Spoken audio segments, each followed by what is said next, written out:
À partir de la seconde moitié du XIe siècle, des papes comme Grégoire VII entreprennent de réformer l'Église en profondeur. Ils veulent améliorer le niveau spirituel et moral des clercs et des moines, jugés médiocres en raison des pratiques comme la simonie ou le nicolaïsme, et en faire des exemples pour le reste de la population. La papauté souhaite soustraire l'Église au pouvoir temporel, notamment en empêchant les rois et les princes de se nommer évêques, et cherche à imposer une théocratie pontificale.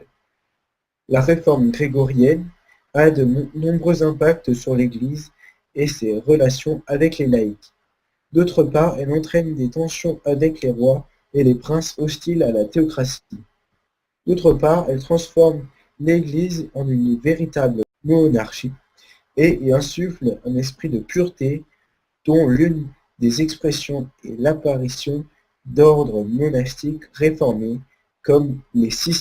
L'Église est parfois mise en doute par d'autres courants religieux. Dans ce cas, l'évangélisation se fait bien souvent par la force, à l'image des croisades en Terre Sainte, qui débutèrent par la première croisade lancée par le pape Urbain II. Mais il existe aussi des répressions commises à l'intérieur même de l'Europe chrétienne. C'est la lutte contre les hérésies qui fut portée par le pape Innocent III. Dans le sud de la France, l'hérésie principale fut le catharisme, qui donna lieu à la croisade des Albigeois, entraînant des pillages, par exemple le sac de Béziers, mais aussi des persécutions menées par le tribunal de l'Inquisition, et qui donnèrent lieu à de nombreux bûchers et de nombreuses mises à mort dans le sud-ouest de la France, à Carcassonne, Toulouse, Albi, pour ne citer que ces villes.